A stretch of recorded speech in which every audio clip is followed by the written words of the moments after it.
നിന്നെ കൊണ്ട് പാപം ചെയ്യിക്കാൻ വേണ്ടി ശത്രു ചെയ്യുന്നതായ പണി. നമ്മുടെ പുതുക്കം ശത്രുവിനെ കോപിപ്പിക്കുന്നതാണ്. അതിന് 3 പ്രതിവിധികളാണ് നെഹമ്യാവിന്റെ പുസ്തകം നമുക്ക് നൽകി തരുന്നത്. ഒന്ന്, പ്രാർത്ഥനയോടെ നേരിടുക.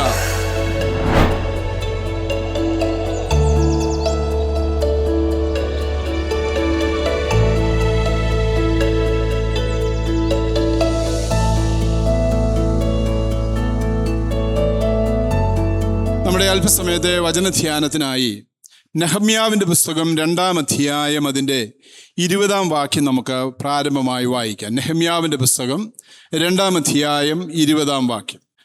നമുക്ക് വളരെ പരിചയമുള്ള പുസ്തകങ്ങളിലൊന്നാണ് നെഹമ്യാവിൻ്റെ പുസ്തകം. ഈ പുസ്തകത്തെ പ്രധാനമായും 2ആയി വിഭാഗിക്കാനായിട്ട് നമുക്ക് സാധിക്കും. അതിൻ്റെ 1 മുതൽ 7 വരെയുള്ള ഭാഗങ്ങൾ യെരുശലേമിൻ്റെ മതിലിനെ കുറിച്ച് അല്ലെങ്കിൽ മതിലിൻ്റെ പണിയെക്കുറിച്ചാണ് പറഞ്ഞിരിക്കുന്നത്.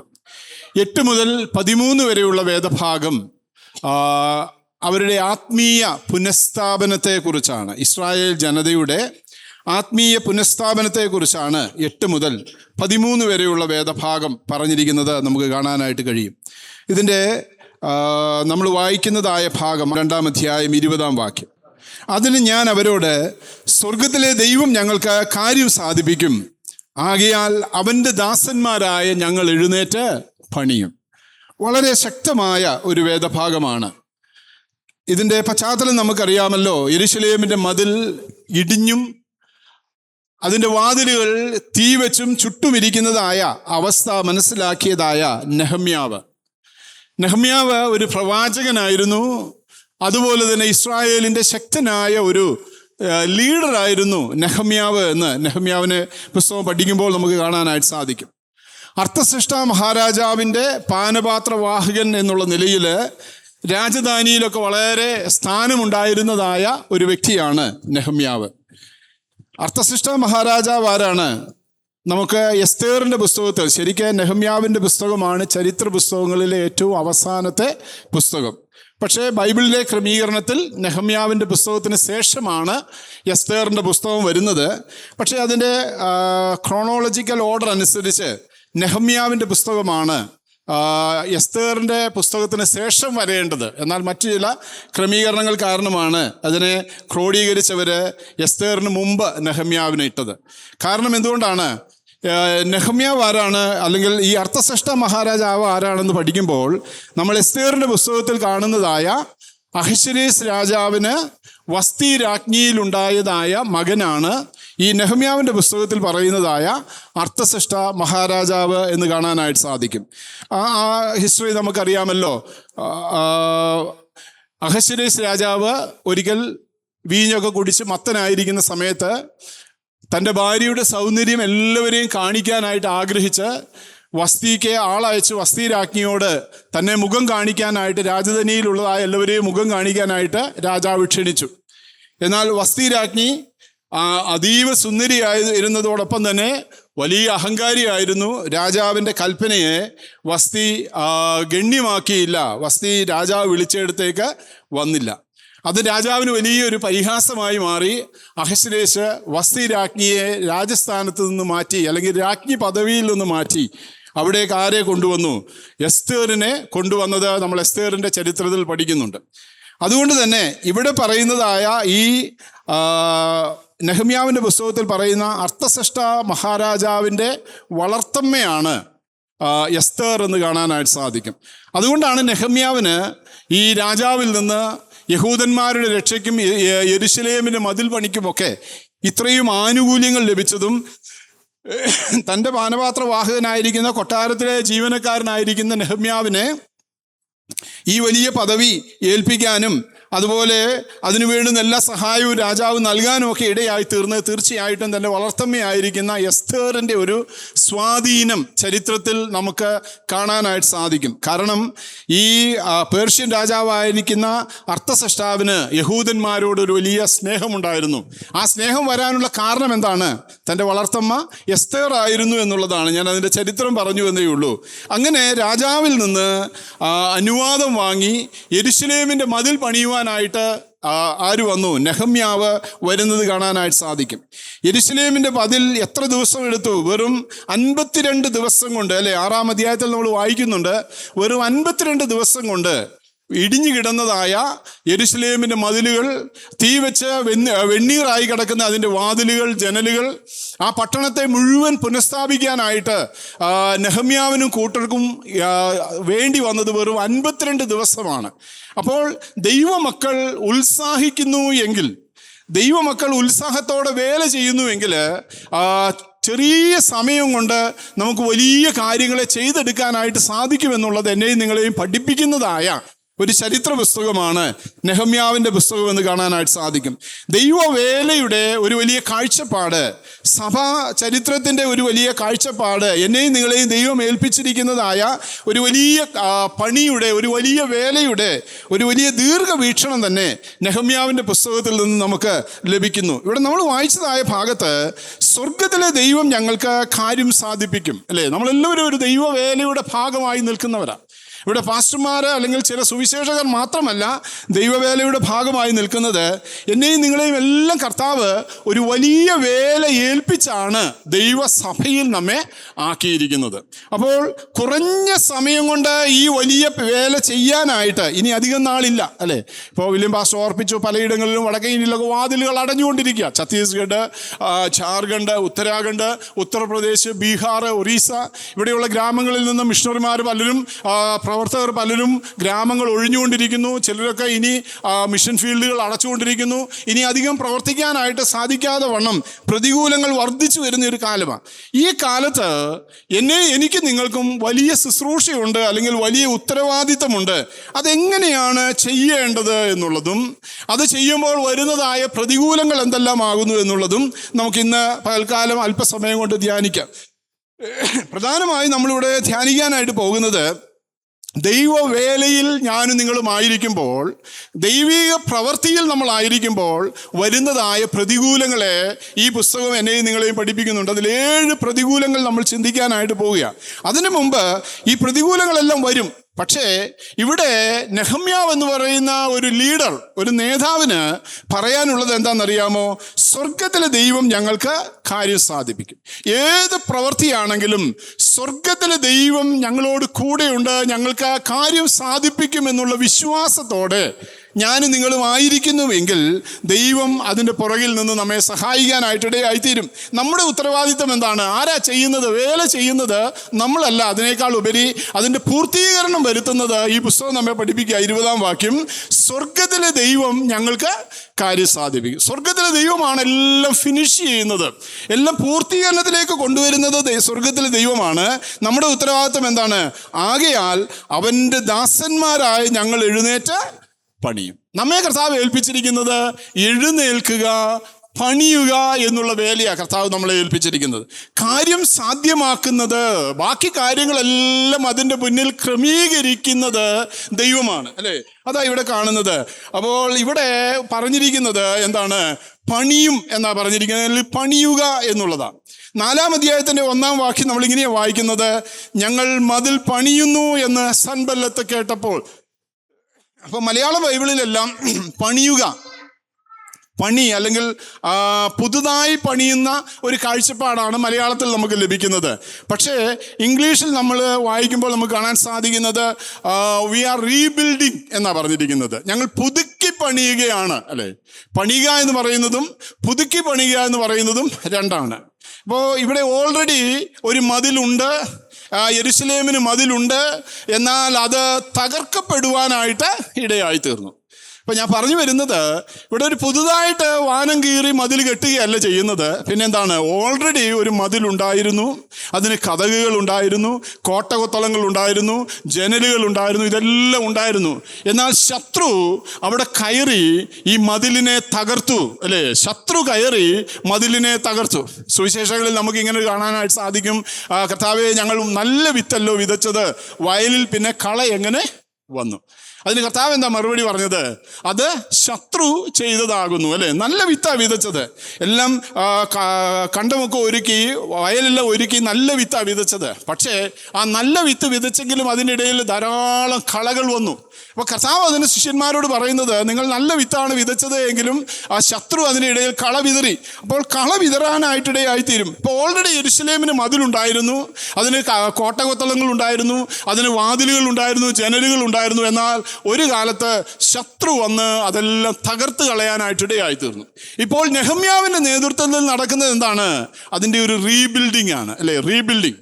അപ്പം ഡിസ്ട്രോയ്, നശിപ്പിക്കുക എന്ന് പറയുന്നത് ശത്രുവിൻ്റെ വേലയും റീബിൽഡ് ചെയ്യുക എന്ന് പറയുന്നത് ദൈവത്തിൻ്റെ പ്രവൃത്തിയുമാകുന്നുവെന്ന് ഈ പുസ്തകം പഠിക്കുമ്പോൾ നമുക്ക് കാണാനായിട്ട് സാധിക്കും. നശിപ്പിക്കുക അല്ലെങ്കിൽ ഡിസ്ട്രോയ് ചെയ്യുക എന്ന് പറയുന്നത് ശത്രുവിൻ്റെ വേലയാണ്. അതിനെ റീബിൽഡ് ചെയ്യുക എന്നുള്ളത് ദൈവമക്കളായിരിക്കുന്ന എന്നെയും നിങ്ങളെയും കർത്താവ് ഏൽപ്പിച്ചിരിക്കുന്നതായ പണി. അപ്പം 4-ാം അധ്യായം എങ്ങനെയാണ് ഇംഗ്ലീഷിൽ ആരംഭിക്കുന്നത്? We are rebuilding the wall എന്നാണ് കൊടുത്തിരിക്കുന്നത്.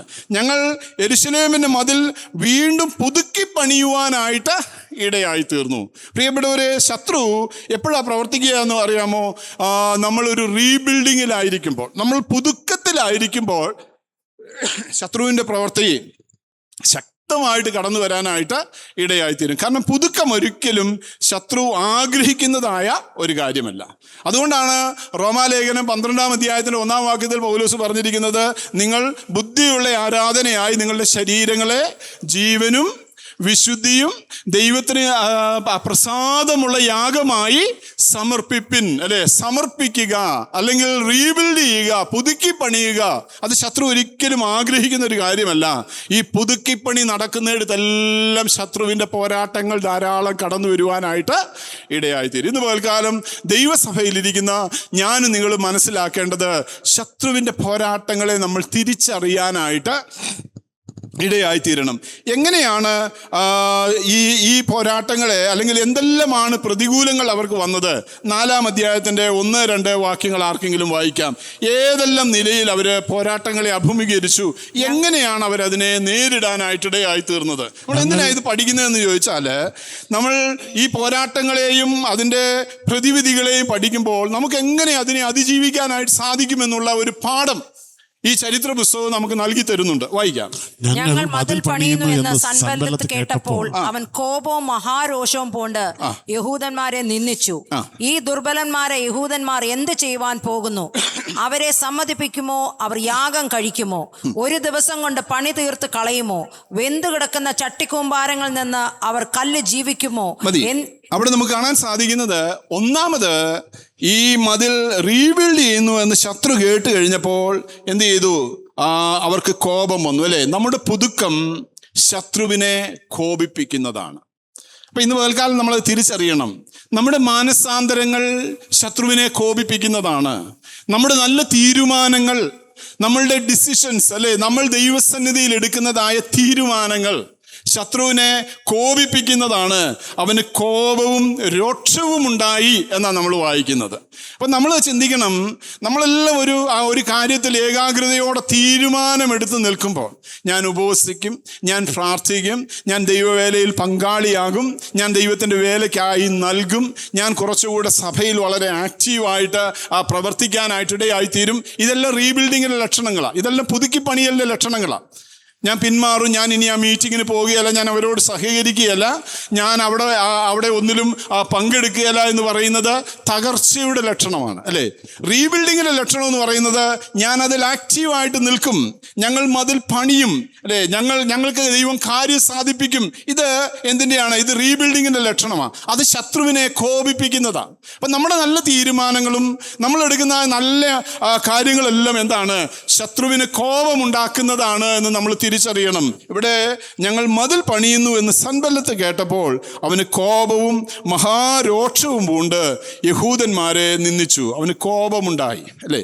ശത്രുവിന് കോപമുണ്ടാകുമ്പോൾ നമ്മൾ എങ്ങനെ അതിനെ നേരിടണം? അതാണ് നമ്മൾ പഠിക്കേണ്ടത്. 4-ാം അധ്യായത്തിൻ്റെ 9-ാം വാക്യം, 4-9. ഞങ്ങളുടെ ദൈവത്തോട് പ്രാർത്ഥിച്ചു, അവരുടെ നിമിത്തം രാവും പകലും കാവൽക്കാരെ ആക്കേണ്ടി വന്നു. അതാ, ശത്രുവിന് കോപമുണ്ടാവുമെന്ന് തിരിച്ചറിഞ്ഞിട്ട് നമ്മൾ പ്രാർത്ഥനയുടെ ആത്മാവിലായിരിക്കാനായിട്ട് ഇടയായി തീരുക എന്നുള്ളതാണ് ദൈവം നമ്മോട് കൽപ്പിക്കുന്നത്.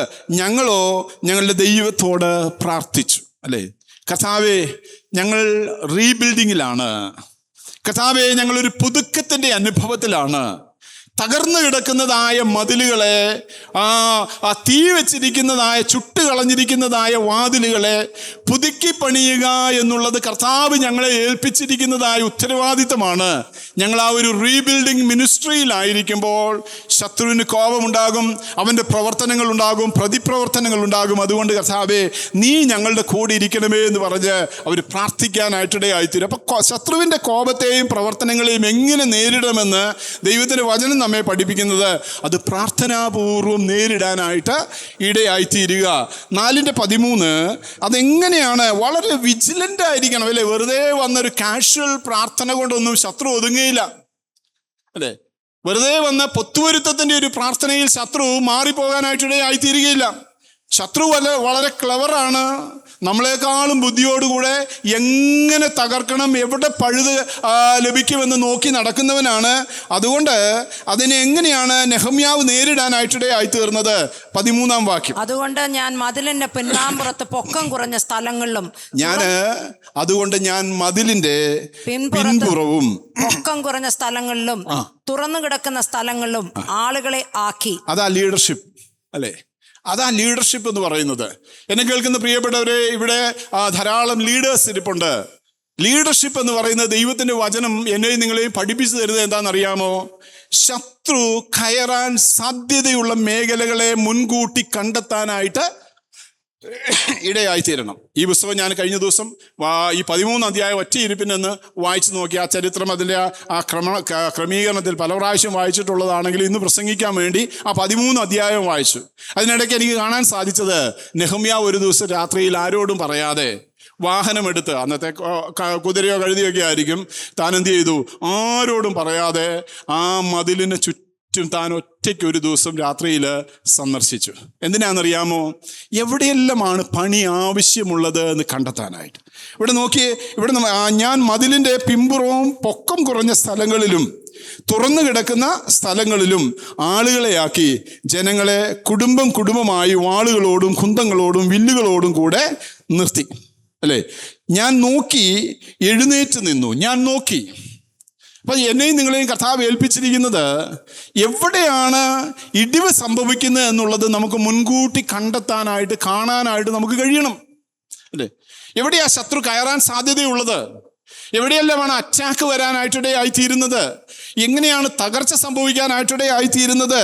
അത് മുൻകൂട്ടി കണ്ട് ഇടിവുകൾ അടയ്ക്കുക. 1 പ്രാർത്ഥനാപൂർവം നേരിടുക, 2 ഇടിവുകൾ അടയ്ക്കുക, 3 4:14 ഞാൻ നോക്കി എഴുന്നേറ്റ് നിന്ന് പ്രഭുക്കന്മാരോടും പ്രമാണികളോടും ശേഷം ജനത്തോടും, നിങ്ങൾ അവരെ പേടിക്കേണ്ട, വലിയവനും ഭയങ്കരനുമായ കർത്താവിനെ ഓർത്ത് നിങ്ങളുടെ സഹോദരന്മാർക്കും പുത്രന്മാർക്കും പുത്രിമാർക്കും ഭാര്യമാർക്കും വീടുകൾക്കും വേണ്ടി പൊരുതുവിൻ എന്ന് പറഞ്ഞു. ജാഗ്രതയോടിരിക്കുക അല്ലേ? അതാ നമ്മളെ പഠിപ്പിക്കുന്നത്. നമ്മുടെ പുതുക്കം ശത്രുവിനെ കോപിപ്പിക്കും. അതിന് 3 പ്രതിവിധികളാണ് നെഹമ്യാവിൻ്റെ പുസ്തകം നമുക്ക് നൽകി തരുന്നത്.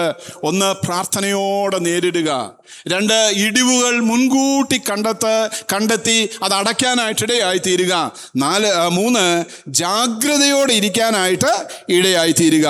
ഞാൻ നോക്കി എഴുന്നേറ്റ് നിന്ന് പ്രഭുക്കന്മാരോടും പ്രമാണികളോടും ശേഷം ജനത്തോടും, നിങ്ങൾ അവരെ പേടിക്കേണ്ട, വലിയവനും ഭയങ്കരനുമായ കർത്താവിനെ ഓർത്ത് അല്ലേ? എങ്ങനെയാ നമുക്ക് ശത്രുവിനെ നേരിടാൻ സാധിക്കുന്നതെന്നറിയാമോ? അതാ നെഹമ്യാവ് പഠിപ്പിച്ചു തരുന്നത്. വലിയവനും ഭയങ്കരനുമായ കർത്താവിനെ നാം ഓർക്കുകയും ആ കർത്താവിൽ നാം ആശ്രയിക്കുകയും ചെയ്യുമ്പോൾ സ്വർഗത്തിലെ ദൈവം ഞങ്ങൾക്ക് കാര്യം സാധിപ്പിക്കുമെന്ന് നെഹമ്യാവിനോട് ചേർന്ന് പറയാനായിട്ട് നമുക്ക് സാധിക്കും. അതിൻ്റെ 17-ാം വാക്യം, 4-ാം അധ്യായത്തിന്റെ 17-ാം വാക്യം. ചുമടെടുക്കുന്ന ചുമട്ടുകാർ ഒരു കൈ കൊണ്ട് വേല ചെയ്യുകയും മറ്റേ കൈ കൊണ്ട് ആയുധം പിടിക്കുകയും. ജാഗ്രതയോടെ ഇരിക്കുക എന്ന് പറയുമ്പോൾ വളരെ വിജിലന്റ് ആയിരിക്കണം അല്ലേ?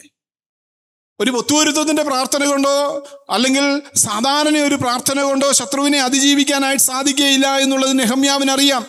അതുകൊണ്ട് നെഹമ്യാവും കൂട്ടരും വേല ചെയ്തത്, ചുമടെടുക്കുന്ന ചുമട്ടുകാർ ഒരു കൈ കൊണ്ട് വേല ചെയ്യുകയും മറ്റേ കൈ കൊണ്ട് ആയുധം പിടിക്കുകയും ചെയ്തു. ഒരു കൈ കൊണ്ടാണ് അവരുടെ പ്രവൃത്തി. മറ്റേ കയ്യിൽ അവർ ആയുധം പിടിച്ചിരിക്കുക. ശത്രു വരികയാണെങ്കിൽ ശത്രുവിനെ വെട്ടുകയും ജോലി തുടരുകയും ചെയ്യുക എന്നുള്ളതാണ് ഇത് പ്രാർത്ഥനയെ കാണിക്കുന്ന അല്ലേ? പ്രാർത്ഥനയിൽ ദൈവസഭയുടെ പണി എന്ന് പറയുന്നത് വളരെ ജാഗ്രതയോടെ, വളരെ വിജിലൻ്റായി, വളരെ ശക്തിയോടുകൂടെ ശത്രു നമുക്ക് നേരെ പോരാട്ടങ്ങൾ കൊണ്ടുവരുമെന്ന് മനസ്സിലാക്കി, പലവിധ എതിർപ്പുകളും പ്രയാസങ്ങളും പ്രതികൂലങ്ങളും വരുമെന്ന് മനസ്സിലാക്കി, കഷ്ടങ്ങളും നഷ്ടങ്ങളും വരുമെന്ന് മനസ്സിലാക്കി, ഇല്ലാത്ത പഴിയും ദുഷിയും കേൾക്കേണ്ടി വരുമെന്ന് മുന്നമേ മനസ്സിലാക്കി, ഒരു കൈ കൊണ്ട് വേല ചെയ്യുകയും മറ്റേ കൈ കൊണ്ട് ആയുധം പിടിച്ച് ശത്രുവിനോട് എതിർക്കുകയും ചെയ്യുന്നതായ സ്ട്രാറ്റജി കൊണ്ട് മാത്രമേ റീബിൽഡിങ് സാധ്യമാകുകയുള്ളൂ എന്നുള്ളതാണ് ദൈവത്തിൻ്റെ വചനം പഠിക്കുന്നത്. നമ്മുടെ ബുദ്ധി കൊണ്ട് റീബിൽഡ് ചെയ്യാൻ ശ്രമിച്ചാൽ പ്രിയപ്പെട്ടവരെ ഒന്നും നടക്കുകയില്ല. നമ്മുടെ ശക്തി കൊണ്ട് റീബിൽഡ് ചെയ്യാൻ ശ്രമിച്ച് ഒന്നും നടക്കുകയില്ല. നമ്മുടെ അറിവ് കൊണ്ട് ഒന്ന് റീബിൽഡ് ചെയ്യാൻ നോക്കിയേ ഒന്നും നടക്കുകയില്ല. അതുകൊണ്ട് നമ്മുടെ ശക്തി മാറ്റിവെച്ചിട്ട്, നമ്മുടെ കഴിവുകളെ മാറ്റിവെച്ചിട്ട്, കർത്താവേ സ്വർഗത്തിലെ ദൈവമേ നീ ഞങ്ങൾക്ക് കാര്യം സാധിപ്പിച്ച് തരണമേ എന്ന് പറഞ്ഞ് ഒരുമിച്ച് ഏകാഗ്രതയോടെ പ്രവർത്തിക്കുമ്പോൾ മാത്രമേ റീബിൽഡിങ് സാധ്യമാകുകയുള്ളൂ എന്നുള്ളതാണ് നെഹമ്യാവിൻ്റെ ചരിത്രം നമ്മെ പഠിപ്പിക്കുന്നത്. അപ്പോൾ ഒന്നാമത്തെ എതിർപ്പ്, ശത്രു, നമ്മുടെ പൊതുക്കം ശത്രുവിനെ കോപിപ്പിക്കും, അല്ലെ? അവന് കോപവും രോക്ഷവും ഉണ്ടായി. രണ്ട്, അവൻ എന്ത് ചെയ്യും? 4-ാം അധ്യായത്തിൻ്റെ 2-ാം വാക്യം ആദ്യം നമ്മൾ വായിച്ചതാണ്, എങ്കിലും ഒന്നുകൂടെ വായിക്കാം. അവൻ നമ്മെ പരിഹസിക്കാനായിട്ടിടയായിത്തീരും, അല്ലേ? 2-ാം വാക്യം, 4:2. അവൻ കോപവും മഹാരോഷവും കൊണ്ട് യഹൂദന്മാരെ നിന്ദിച്ചു. പരിഹാസം കൊണ്ടുവരും. എന്താ അവരുടെ പരിഹാസം? ഈ ദുർബലന്മാരായ യഹൂദന്മാർ എന്ത് ചെയ്യുവാൻ പോകുന്നു? ഇവരെന്ത് ചെയ്യാനായിട്ട് പോകുന്നു? അവരെ സമ്മതിക്കുമോ? അവർ യാഗം കഴിക്കുമോ? അവരെ സമ്മതിക്കും, അല്ലെങ്കിൽ അവർക്ക് ഇത് സാധ്യമായി തീരുമോ? അവരെ യാഗം കഴിക്കുമോ? ഒരു ദിവസം കൊണ്ട് പണി തീർത്ത് കളയുമോ? ഒരു ദിവസം കൊണ്ട് ഈ ഇത്രയും വലിയ മതിൽ പണിയാനായിട്ട് അവർക്ക് കഴിയുമോ? വെന്തു കിടക്കുന്ന ചണ്ടി കൂമ്പാരങ്ങളിൽ നിന്ന് അവർ കല്ല് ജീവിപ്പിക്കുമോ? എന്നിങ്ങനെ തന്റെ സഹോദരന്മാരും ശമരിയ സൈന്യവും കേൾക്കെ പരിഹാസം, അല്ലേ? ഒന്ന്, ദേ ആർ ഫീബിൾ, അവർ വെറും ദുർബലന്മാരാണ് എന്ന് ശത്രു കണ്ടു. രണ്ട്, അവരുടെ ആരാധനയ്ക്ക് നേരെയാണ് പോരാട്ടം. മനസ്സിലാക്കണം, നമ്മുടെ ആരാധനയ്ക്കും നമ്മുടെ സ്തുതികൾക്കും നമ്മുടെ വേലയ്ക്കും എതിരെയാണ് ദൈവത്തിൻ്റെ ശത്രുവിൻ്റെ പോരാട്ടം കടന്നു വരുന്നത്, അല്ലേ? ഇവിടെ അവർ ചോദിക്കുകയാണ്, ശത്രു ചോദിക്കുകയാണ്, അവർ യാഗം കഴിക്കുമോ? ഇങ്ങനെ അവർക്ക് ഒറ്റയ്ക്ക് അങ്ങനെ ആരാധിക്കാൻ കഴിയുമോ? അവർക്ക് ദൈവവേല ചെയ്യാൻ സാധിക്കുമോ? അവർ തകരും, അല്ലേ? ശത്രു ഏത് സമയം നോക്കിക്കൊണ്ടിരിക്കുകയാണ് ദൈവമക്കളുടെ തകർച്ച, അല്ലെങ്കിൽ നമ്മൾ തകരാനായിട്ട് നോക്കിക്കൊണ്ടിരിക്കുന്ന ഒരു ശത്രു ഉണ്ട് എന്നുള്ളത് ഈ പുസ്തകം എന്നെയും നിങ്ങളെയും പഠിപ്പിക്കുന്ന. നമ്മുടെ ആരാധന നിന്നു പോകണം, നമ്മുടെ പ്രാർത്ഥന നിന്നു പോകണം, നമ്മുടെ ഉപവാസങ്ങൾ നിന്നു പോകണം, നമ്മുടെ ഇടയിലുള്ള യൂണിറ്റി കെട്ടുപോകാനായിട്ടിടയായിത്തീരണം. നമ്മുടെ എന്തെല്ലാം ആത്മീയ കാര്യങ്ങൾ നമ്മൾ ചെയ്യുന്നുണ്ടോ അതെല്ലാം തകർന്നു പോകണമെന്ന് ആഗ്രഹിക്കുന്ന ഒരു ശത്രുവിൻ്റെ പ്രവർത്തനമുണ്ട്. ഇവിടെ നമുക്ക് എന്ത് ചെയ്യാനായിട്ട് സാധിക്കണം? 4:6. അതാ, ഏതൊരു പ്രശ്നം പറയുമ്പോഴും അതിന് പിന്നീട്, അല്ലെങ്കിൽ അതിനെന്താ ചെയ്യേണ്ടത് എന്നുള്ളതും കൂടെ ഈ പുസ്തകം നമ്മളെ പഠിപ്പിക്കുന്നുണ്ട്. അവർ പരിഹസിച്ചു. ഈ പരിഹാസത്തെ എങ്ങനെയാണ് നെഹമ്യാവും കൂട്ടരും നേരിട്ടത്? 6-ാമത്തെ വാക്യം, അങ്ങനെ ഞങ്ങൾ മതിൽ പണിതു, വേല ചെയ്യുവാൻ ജനത്തിന് ഉത്സാഹമുണ്ടായിരുന്നത് കൊണ്ട് മതിൽ മുഴുവനും പാതി പൊക്കം വരെ തീർത്തു. ആമേൻ. ഇവിടെ എന്താണ് പ്രതിവിധി? പരിഹാസം വരും, നിന്ദകൾ വരും, ദുഷി വരും. എന്താ പ്രതിവിധി എന്നറിയാമോ? കണ്ടുപിടിക്കാമോ? 6-ാം വാക്യത്തിൽ നിന്ന്, ജനത്തിന്റെ ഉത്സാഹം. ആമേൻ. നമ്മൾ ഉത്സാഹികളായിരിക്കണം. നമ്മൾ ഉത്സാഹത്തോടെ നിൽക്കുമ്പോൾ മാത്രമേ നമുക്ക് വേല പൂർത്തീകരിക്കാനായിട്ട് സാധിക്കുകയുള്ളൂ. ഉത്സാഹികളായിരുന്നത് കൊണ്ട്, നെഹമ്യാവിന് മാത്രം ഉത്സാഹം ഉണ്ടായതുകൊണ്ട് യെരൂശലേമിന്റെ ഇത്രയും വലിയ മതിൽ പണിയാനായിട്ട് സാധിക്കുമായിരുന്നില്ല. നെഹമ്യാവിന്റെ കൂടെ ഒരു വലിയ ടീം വർക്ക് ഉണ്ടായിരുന്നു, അല്ലേ? അതുകൊണ്ട് ചർച്ചിലെ ഒരു പാസ്റ്റർക്കോ അല്ലെങ്കിൽ എൽഡേഴ്സിനോ ഒരു ട്രസ്റ്റീസ് ഗ്രൂപ്പിനോ മാത്രം ഒതുങ്ങുന്നതല്ല ഒരു സഭയുടെ റീബിൽഡിംഗ് എന്ന് പറയുന്ന ഒരു മഹത്തായ ശുശ്രൂഷ. അവിടെ കൂടെ വേല ചെയ്യാൻ, ഒരു കയ്യിൽ വാള് പിടിച്ച് മറ്റേ കയ്യിൽ പണിയായുധം കൊണ്ട് വേല ചെയ്യാനായിട്ടുള്ള വില്ലിങ് ആയിരിക്കുന്ന ഒരു വലിയ ടീം വേണം. അവർ ഉത്സാഹത്തോടുകൂടെ, അല്ലേ? ജനത്തിന് ഉത്സാഹമുണ്ടായിരുന്നത് കൊണ്ട് എന്നാണ് എഴുതിയിരിക്കുന്നത്. ആമേൻ. എനിക്ക് നിങ്ങൾക്ക് ഉത്സാഹമുണ്ടോ? നമ്മൾ ഉത്സാഹത്തോടെയാണോ കർത്താവിൻ്റെ വേലയിലായിരിക്കുന്നത്? നമ്മൾ ഉത്സാഹത്തോടെ ആ വേലയുടെ ഭാഗവാക്കുകളായി നിൽക്കുന്നവരാണോ? ഇവിടെ നമുക്ക് നോക്കുമ്പോൾ എന്താണ് ചെയ്യേണ്ടത്? പരിഹാസം വരുമ്പോൾ ഉത്സാഹത്തോടുകൂടെ വേല ചെയ്യുക. അല്ലേ? റോമാലേഖനം 12-ാം അധ്യായത്തിന്റെ 11-ാം വാക്യം, ഉത്സാഹത്തിൽ മടുപ്പില്ലാതെ ആത്മാവിൽ എരിവുള്ളവരായി കർത്താവിനെ സേവിപ്പിൻ. കർത്താവിനെ സേവിക്കേണ്ടത് ഉത്സാഹത്തിൽ മടുപ്പില്ലാതെ ആത്മാവിൽ എരിവുള്ളവരായി, അല്ലേ? ഉത്സാഹത്തിൽ മടുപ്പില്ലാതെ. നമ്മളിൽ മടുപ്പുണ്ടാക്കാനായിട്ട്, പിന്മാറി നിൽക്കാനായിട്ട്, മാറിപ്പോകുവാനായിട്ട്, അകറ്റിക്കളയുവാനായിട്ടൊക്കെ ശത്രു ശ്രമിക്കുന്നത്. അതുകൊണ്ട് ഇന്ന് പകൽക്കാലം എന്നെ കേൾക്കുന്ന പ്രിയപ്പെട്ടവരാരെങ്കിലും മാറി നിൽക്കാൻ തീരുമാനമെടുത്തിട്ടുണ്ടെങ്കിൽ, പ്രിയപ്പെട്ടവരെ, അത് ശത്രു കൊണ്ടുവരുന്നതായ തീരുമാനമാണ്.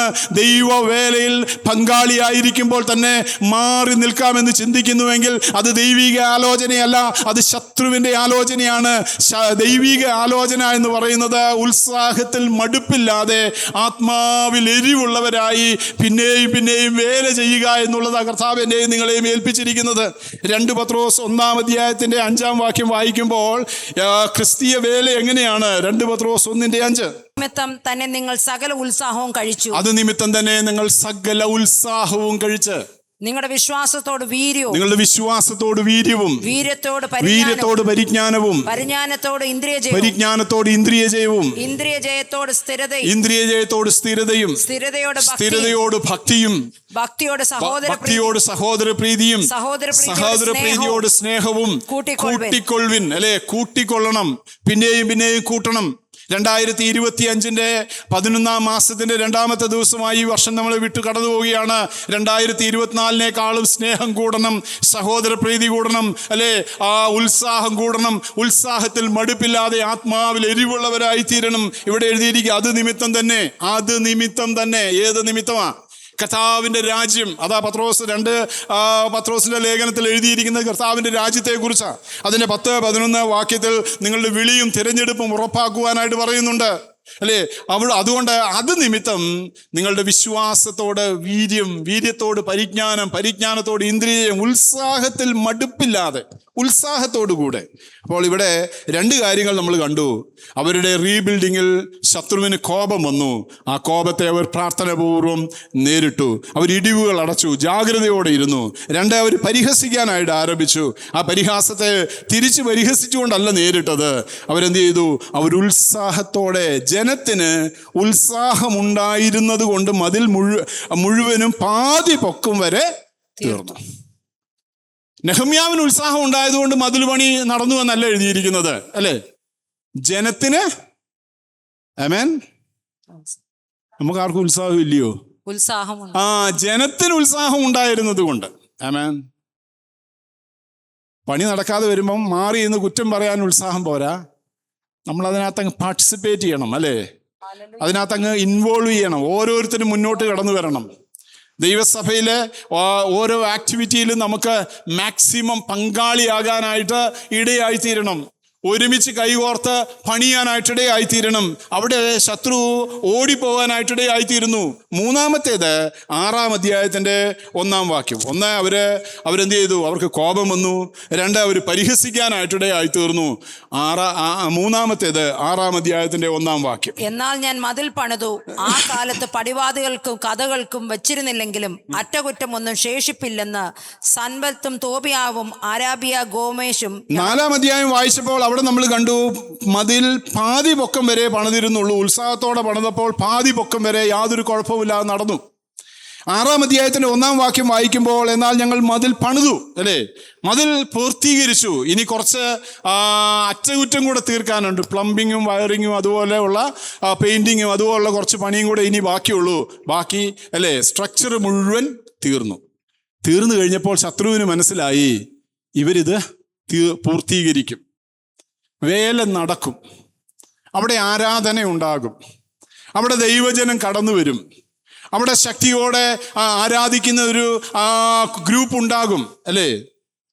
ദൈവജനം മറ്റ് സ്ഥലങ്ങളിൽ നിന്നെല്ലാം ബാബിലോണിലും അതുപോലെ തന്നെ മറ്റ് പേർഷ്യൻ രാജാക്കന്മാർക്കും അടിമകളായിരുന്നവരൊക്കെ തിരിച്ചു വരാനായിട്ട് തുടങ്ങി. അവരുടെ റീബിൽഡിങ് നടക്കാനായിട്ട് തുടങ്ങി. ഇതിൻ്റെ മതിലിൻ്റെ പണിയുടെ 90% പൂർത്തീകരിക്കുന്നു എന്ന് ശത്രു കണ്ടു കഴിഞ്ഞപ്പോൾ അവൻ എന്ത് ചെയ്തു എന്നറിയാമോ? വായിച്ചു. സൻബല്ലത്തും തോബിയാവും അരാബ്യനായ ഗേഷേമും ഞങ്ങളുടെ മറ്റു ശത്രുക്കളും കേട്ടപ്പോൾ സൻബല്ലത്തും ഗേഷേമും എന്റെ അടുക്കൽ ആളയച്ചു, വരിക, നാം ഒനോ സമഭൂമിയിലെ ഒരു ഗ്രാമത്തിൽ യോഗം കൂടുക എന്ന് പറയിച്ചു. സൻബല്ലത്തും തോബിയാവും നെഹമ്യാവിന്റെ അടുക്കൽ ആളയച്ചിട്ട് പറഞ്ഞു, നമ്മളിങ്ങനെ പിണങ്ങി നിന്നിട്ടൊന്നും കാര്യമില്ല, അല്ലേ? നമ്മൾ പിണങ്ങി നിന്നിട്ടൊന്നും കാര്യമില്ല, നമുക്ക് എന്ത് ചെയ്യാം? വരിക. നല്ലൊരു വാക്കാ ഉപയോഗിച്ചിരിക്കുന്നത്. ഒന്ന്, ആളയച്ചു. രണ്ട്, വരിക, വെൽക്കം. ഈ വെൽക്കം കേട്ടാൽ ആർക്കാ ഇഷ്ടമില്ലാത്തത്, അല്ലേ? വെൽക്കം കേട്ടാൽ ആർക്കാ ഇഷ്ടമില്ല? നമ്മളെവിടെയെങ്കിലും ചെന്നാൽ നമ്മളെ കൈ പിടിച്ച് വെൽക്കം പാസ്റ്റർ എന്ന് പറഞ്ഞ് ഫ്രണ്ടിൽ കൊണ്ടിരുത്തുവാണെങ്കിൽ എനിക്കൊക്കെ എന്തൊരു സന്തോഷമാണെന്നറിയാമോ? ഒരു മീറ്റിങ്ങിന് എന്നിട്ട് ആരും മൈൻഡ് ചെയ്തില്ല, ഇടയ്ക്ക് പുറകെ ഇരിക്കേണ്ടി വന്നു കഴിഞ്ഞാൽ അവിടെ ഇരുന്നുകൊണ്ട് ഇങ്ങനെ മർമർ ചെയ്തുകൊണ്ട് ഇരിക്കും, അല്ലേ? നമ്മൾ പലപ്പോഴും അങ്ങനെയാണ്. വെൽക്കം.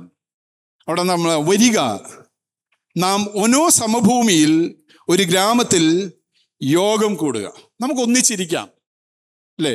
ശത്രുവിൻ്റെ ഒരു തന്ത്രമാണ്. ഒനോ സമഭൂമി യോപ്പയിൽ നിന്ന് 11 കിലോമീറ്റർ തെക്ക് മാറി കെഫറാന എന്ന് പറയുന്ന, ഇന്നത്തെ ആധുനിക പേര് കെഫറാന എന്ന് പറയുന്ന സ്ഥലമാണ് ഈ ഒനോ സമഭൂമി. അവിടെ നമുക്കിരുന്ന് ഒരുമിച്ച് കൂടി എന്ത് ചെയ്യാം? അപ്പോൾ യോഗം ചേരാം. എന്താ പർപ്പസ്? എന്താണ്? എന്നോട് ദോഷം ചെയ്തവനായിരുന്നു അവർ നിരൂപിച്ചത്. എന്നോട് ദോഷം ചെയ്യുവാനായിരുന്നു അവർ നിരൂപിച്ചത്, അല്ലേ? ശത്രു നമ്മളെ കോംപ്രമൈസിന്, അനുരൂപരാക്കുവാനായിട്ട് കോംപ്രമൈസിന് വിളിക്കും.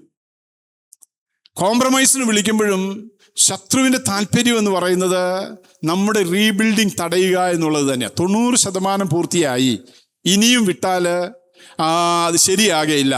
അതുകൊണ്ട് നമുക്കൊന്ന് കോംപ്രമൈസ് ചെയ്ത് നോക്കാം, നമുക്കൊന്ന് ഇരുന്ന് ഒന്ന് ചർച്ച ചെയ്യാം. പല പ്രാവശ്യം ആളയച്ചു. നമ്മൾ 6-ാം അധ്യായം പഠിക്കുമ്പോൾ ഒരു പ്രാവശ്യമല്ല, പല പ്രാവശ്യം ആളയച്ചു. ഇനി അതിൻ്റെ മറുപടി എന്താണ്? അതാണല്ലോ നമുക്ക് പ്രധാനം. 6-ാം അധ്യായത്തിന്റെ 3-ാം വാക്യം. ഞാൻ അവരുടെ അടുക്കലേക്ക് ദൂതന്മാരെ അയച്ചു, ഞാനൊരു വലിയ വേല ചെയ്തു വരുന്നു. എനിക്ക് പറയാനുള്ളത് ഇത്രയേ ഉള്ളൂ, ഞാനൊരു വലിയ വേല ചെയ്തുകൊണ്ടിരിക്കുന്നു. ഞങ്ങളൊരു മഹത്തായ പ്രവൃത്തിയിലാണ് ഞങ്ങളായിരിക്കുന്നത്. ഇന്ന് പകൽക്കാലം ഞാനും നിങ്ങളും തിരിച്ചറിയേണ്ടുന്നതായ ഒരു വലിയ ആത്മീയ സത്യം അതാണ്. ദൈവവേലയുടെ ഭാഗമായി ഞാനും നിങ്ങളും നിൽക്കുമ്പോൾ നമ്മളെല്ലാവരും ലീഡേഴ്സാണ്, നമ്മളെല്ലാം വേലക്കാരാണ്, നമ്മളെല്ലാവരും കൂട്ടുവേലക്കാരാണ്. നമ്മളായിരിക്കുന്നത് ഒരു വലിയ വേലയിലാണ്. അത് നമ്മൾ തിരിച്ചറിയണം. ആമേൻ. നമ്മളൊരു ചെറിയ പ്രവർത്തനത്തിലല്ല ആയിരിക്കുന്നത്, നമ്മളൊരു വലിയ വേലയിലായിരിക്കുന്നത്. നെഹമ്യാവ് അതാ പറയുന്നത്. അതുകൊണ്ട് ഞാനൊരു വലിയ വേല ചെയ്തു വരുന്നു, എനിക്ക് അങ്ങോട്ട് വരുവാൻ കഴിവില്ല. ഞാൻ വേല വിട്ട് നിങ്ങളുടെ അടുക്കൽ വരുന്നതിനാൽ അതിന് മിനക്കേട് വരുത്തുന്നത് എന്തിന് എന്ന് പറയിച്ചു, അല്ലേ? ശത്രുവിൻ്റെ തന്ത്രം തിരിച്ചറിയുക എന്നുള്ളത് ഓരോ ദൈവമക്കൾക്കും ഉണ്ടായിരിക്കേണ്ടുന്നതായ ഗുണമാണ്. ഇവിടെ 3 കാര്യങ്ങളാണ് പറയുന്നത്. ഒന്ന്, ഞാനൊരു വലിയ വേല ചെയ്തു വരുന്നു, അത് തിരിച്ചറിവാണ്. ദൈവവേല എന്ന് പറയുന്നത് ഇറ്റ്സ് എ ഗ്രേറ്റ് ജോബ്. ഇതൊരു വലിയ പ്രവൃത്തിയാണ്. ഇത് തോളോട് തോൾ ചേർന്ന് നിന്ന് ചെയ്യേണ്ട കാര്യമാണ്. സഭയുടെ ബിൽഡിംഗ് അല്ലെങ്കിൽ റീബിൽഡിംഗ് എന്ന് പറയുന്നത് ദൈവം എന്നെയും നിങ്ങളെയും ഏൽപ്പിച്ചിരിക്കുന്ന ഒരു വലിയ പ്രവൃത്തിയാണ്. തകർന്നു കിടക്കുന്നിടത്ത് ചണ്ടിക്കൂമ്പാരങ്ങളിൽ നിന്ന് ഒരു ദൈവസഭയെ ദൈവത്തിൻ്റെ പരിശുദ്ധാത്മാവിനാൽ, ദൈവിക വചനത്താൽ, ദൈവത്തിൻ്റെ ആലോചനയെ പ്രാപിച്ച് റീബിൽഡ് ചെയ്യുക എന്നുള്ളത് സഭ മുഴുവനായി ഏറ്റെടുത്ത് ചെയ്യേണ്ടുന്നതായ ഒരു വലിയ ഉത്തരവാദിത്തമാണ്. ഇതൊരു വലിയ വേലയാണ്. അതുകൊണ്ട് നെഹമ്യാവ് പറയുകയാണ്, ഞാനൊരു വലിയ വേല ചെയ്തു വരുന്നു. 2, എനിക്ക് വരുവാൻ സമയമില്ല. ഐ ഹാവ് നോ ടൈം, അല്ലേ? ഒനോ സമഭൂമിയിൽ വന്ന് ഗ്രൂപ്പ് യോഗങ്ങൾ കൂടാനായിട്ട് എനിക്ക് സമയമില്ല. I have no time. എനിക്ക് ഗ്രൂപ്പ് യോഗങ്ങൾക്കായിട്ട് സമയമില്ല. എൻ്റെ ഉത്തരവാദിത്തം യെരൂശലേമിൻ്റെ തകർന്നു കിടക്കുന്ന മതിലുകൾ റീബിൽഡ് ചെയ്യുക എന്നുള്ളതാണ് എന്നെ കർത്താവ് ഏൽപ്പിച്ചിരിക്കുന്നത്. 3, സമയം മെനക്കെടുത്താൻ പാടില്ല. ദൈവവേലയിൽ സമയം മെനക്കെടുത്തരുത്.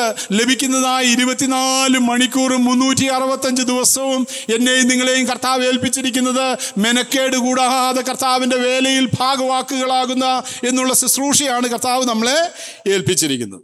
അപ്പം 3 തടസ്സങ്ങൾ നമ്മൾ കണ്ടു. ശത്രു കൊണ്ടുവന്നത്, 1, അവന് കോപമുണ്ടായി. 2, അവൻ പരിഹസിക്കാനായിട്ടിടയായി തീർന്നു. 3, അവരെ അനുരൂപരാക്കുവാൻ അല്ലെങ്കിൽ കോംപ്രമൈസിന് വിളിക്കാനായിട്ടിടയായി തീർന്നു. 4, 6-ാം അധ്യായത്തിന്റെ 6-7 വാക്യങ്ങൾ. അതിൽ എഴുതുന്നത്, നീയും യഹൂദന്മാരും മത്സരിപ്പാൻ ഭാവിക്കുന്നു. ആരോപണങ്ങൾ അല്ലേ? ആരോപണങ്ങൾ. അതിന് നമുക്ക് എന്താ ഇംഗ്ലീഷ് പറയാൻ സാധിക്കുന്നത്? ഗോസിപ്പുകൾ എന്ന് വേണമെങ്കിൽ പറയാം അല്ലേ? എന്താണ് നെഹമ്യാവിനും കൂട്ടർക്കുമെതിരെ വന്നതായ ഗോസിപ്പ്, ആരോപണം? അതുകൊണ്ടാകുന്നു നീ മതിൽ പണിയുന്നത്. നീയും യഹൂദന്മാരും മത്സരിക്കുവാൻ ഭാവിക്കുന്നു അല്ലേ? നിങ്ങൾ മത്സരിക്കുക. പക്ഷെ നെഹമ്യാവിനറിയാം, ഞാൻ മത്സരിക്കുകയല്ല, ഞാനൊരു വലിയ വേലയുടെ ഭാഗമാണ്. ആമേൻ. ഇന്ന് പകൽക്കാലം എത്ര ദൈവമക്കൾ തിരിച്ചറിയുന്നു നമ്മളൊരു വലിയ വേലയുടെ ഭാഗമാണെന്ന്? ഹല്ലേലൂയ. ഒന്ന് ദൈവത്തെ സ്തുതിക്കാൻ സാധിക്കുമോ? ഞങ്ങൾ മത്സരിക്കുകയല്ല, ഞങ്ങൾക്ക് ആരോടും മത്സരമില്ല, ഞങ്ങൾക്ക് ആരോടും യാതൊരു വിദ്വേഷവുമില്ല. ഞങ്ങളെ കർത്താവ് ഒരു വലിയ വേല ഏൽപ്പിച്ചിരിക്കുക അല്ലേ?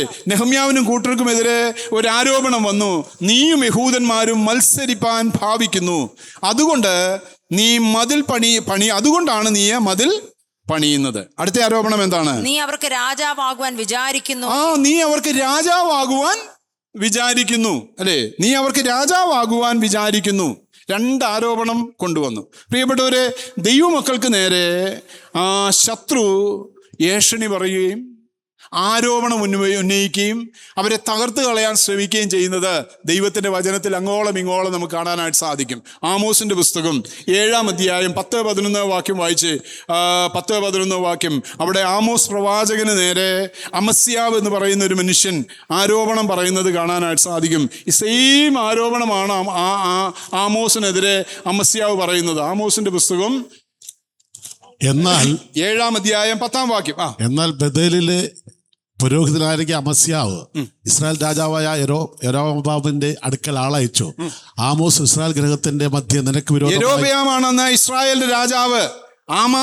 ആമസ്യാവ് എന്ന് പറയുന്ന മനുഷ്യൻ ഇസ്രായേൽ രാജാവായിരിക്കുന്ന യൊരോബെയാമിന്റെ അടുക്കൽ ആളയച്ചിട്ട് ഇങ്ങനെ പറഞ്ഞു. വായിച്ചു. ഇസ്രായേൽ ഗൃഹത്തിന്റെ മധ്യ നിനക്ക് വിരോധമായി കൂട്ടുകെട്ടുണ്ടാക്കുന്നു. ആമോസ് ഇസ്രായേൽ ഗൃഹത്തിന്റെ മധ്യേ നിനക്ക് വിരോധമായി കൂട്ടുകെട്ടുണ്ടാക്കുന്നു. അവന്റെ വാക്കൊക്കെയും സഹിപ്പാൻ ദേശത്തിന് കഴിവില്ല. വായിച്ചോ 11. യൊരോബാം വാൾ കൊണ്ട് മരിക്കും. യൊരോബെയാം വാൾ കൊണ്ട് മരിക്കും. ആരാ യൊരോബെയാം? ആരാ? ഇസ്രായേലിന്റെ രാജാവ്. ആര് പറഞ്ഞു എന്നാണ് പറയുന്നത്? ആമോസ് പറയുന്നു. ആമോസ് പ്രവചിക്കുന്നു, ഇസ്രായേൽ രാജാവിനെ അടുത്ത് തന്നെ കൊല്ലും. somebody going to kill him. അവൻ മരിക്കാനായിട്ട് പോവുകയാണ്. I am the next leader. ഞാനാണ് അടുത്ത രാജാവ്. ആമോസ് ചിന്തിച്ചേ ഇല്ല അല്ലേ? ആമോസിനെതിരെ അമസ്യാവ് പറഞ്ഞു എന്നിങ്ങനെ ആമോസ് പറയുന്നു എന്ന് പറയിച്ചു. അതിന് മറുപടി എന്താ പറഞ്ഞത്? ആമോസ് 11, 13, 14 വാക്യം. 14-ാം വാക്യം. ഇനി പ്രവചിക്കരുത്, അത് രാജാവിന്റെ വിശുദ്ധ മന്ദിരവും രാജധാനിയുമല്ലോ എന്ന് പറഞ്ഞു. അതിന് ആമോസ് അമാസ്യയോട്, ഞാൻ പ്രവാചകനല്ല. ആമോസ് പറഞ്ഞു, ഞാനൊരു പ്രവാചകൻ, ഞാൻ രാജാവ് പോയിട്ട് ഞാനൊരു പ്രവാചകൻ പോലും അല്ല. അതിന് ആമോസ് അമസ്യാവോട്, ഞാനൊരു പ്രവാചകനല്ല, പ്രവാചക ശിഷ്യനുമല്ല, ഇടയനും കാട്ടത്തിപ്പഴവും പെറുക്കുന്നവനും അത്രേ. ഞാൻ ആടുകളെ നോക്കിക്കൊണ്ടിരിക്കുമ്പോൾ യഹോവ എന്നെ പിടിച്ചു. നീ ചെന്ന് എന്റെ ജനമായ ഇസ്രായേലിനോട് പ്രവചിക്ക എന്ന് യഹോവ. ഞാനൊരു പ്രവാചകനോ ഒരു പ്രവാചക ശിഷ്യനോ ഒരു പ്രവാചകന്റെ മകനോ ഒരു പുരോഹിതനോ ഒന്നുമല്ല. ഞാനവിടെ ആടുകൾ നോക്കുകയും കാട്ടത്തിപ്പഴം പെറുക്കി തിന്നുകയും ചെയ്തുകൊണ്ടിരുന്നപ്പോൾ യഹോവയാം ദൈവം എന്നെ വിളിച്ചെഴുന്നേൽപ്പിച്ച് കർത്താവിൻ്റെ വേലയ്ക്കായിട്ട് അയച്ചതാ അല്ലേ? അപ്പോൾ ഇവിടെ നമുക്ക് കാണാൻ സാധിക്കുന്നത് എന്താണ്? നെഹമ്യാവിനെതിരെ ഇവിടെ സൻബല്ലത്തും തോബിയാവും കഥകൾ ഉണ്ടാക്കിയതുപോലെ, ആരോപണം ഉണ്ടാക്കിയതുപോലെ പ്രവാചകനായ ആമോസിനെതിരെ അന്ന് ആരോപണം വന്നു. നീ ഇസ്രായേലിൽ രാജാവിനെ തകർത്തിട്ട് നീ അവർക്ക് രാജാവാകുവാൻ ശ്രമിക്കുന്നു. അതാണ് ആരോപണം. അപ്പൊ ശത്രു ആരോപണങ്ങളെ കൊണ്ടുവരാനായിട്ടിടയായിത്തീരും. ഇതിനെ എങ്ങനെയാ നേരിടാനായിട്ട് സാധിക്കുന്നത് അല്ലേ? ഇതിനെ നേരിടാൻ സാധിക്കുന്നത് എനിക്ക് യഹോവയാം ദൈവം ഞങ്ങൾക്ക് വേണ്ടി വലിയവ ചെയ്യും.